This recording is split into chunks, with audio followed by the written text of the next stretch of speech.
देखिए, इसको घटनास्थल का निरीक्षण किया गया।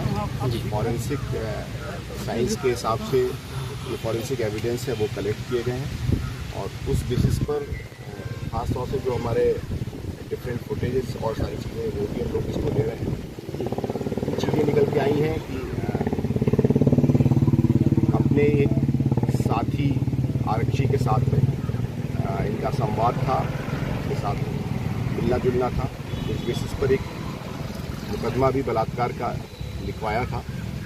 उसके बाद 164 के स्टेटमेंट में ये आया कि हमने कोर्ट मैरिज कर ली है, लिहाजा इसको हम आगे फर्दर कोई कार्रवाई नहीं चाहते। उस बेसिस पर जो हमारे पास इम्पोर्टेंट कुछ और एविडेंस है, पुलिस उस पर काम कर रही है और प्रथम दृष्टया ये किसी खास मोटिव से किया जाने वाला मर्डर प्रतीत हो रहा है।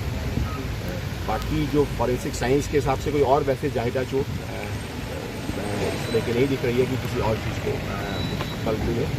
इतना तय है कि जो अभी तक की एविडेंस मिली है, इनके एक परिचित आरक्षी इसके साथ आपस में संवाद था, बातचीत थी।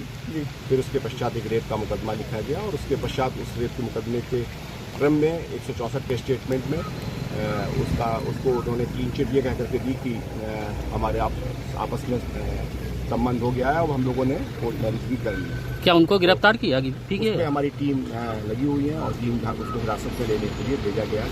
वो इस समय फिलहाल एब्सकॉन्डिंग कंडीशन में है और बहुत जल्दी उसकी गिरफ्तारी या बहुत जल्दी उसको हिरासत में लेके पूछताछ करेंगे और जो सुसंगत साक्ष्य उसके विरुद्ध कठोर करता है। सर, इनकी बॉडी यहाँ पे मिली है तो क्या इनकी तैनाती क्या महदेवा वगैरह क्या कहते हैं, इस तरह से जानकारी? ये एक विशिष्ट ड्यूटी जैसी पूरी जनपद में चलती है, उसमें इनकी लगी हुई थी और इस बेसिस पर अब हम लोग डिटेल इन्वेस्टिगेशन कर रहे हैं। मैंने आपको पूरी सर्कमस्टांसेस सारी चीज़ें बताई हैं। तो इस तरह की सिनारियो प्रथम दृष्टया कोई रेप की बात या कोई ऐसी बात नहीं समझ में आ रही है।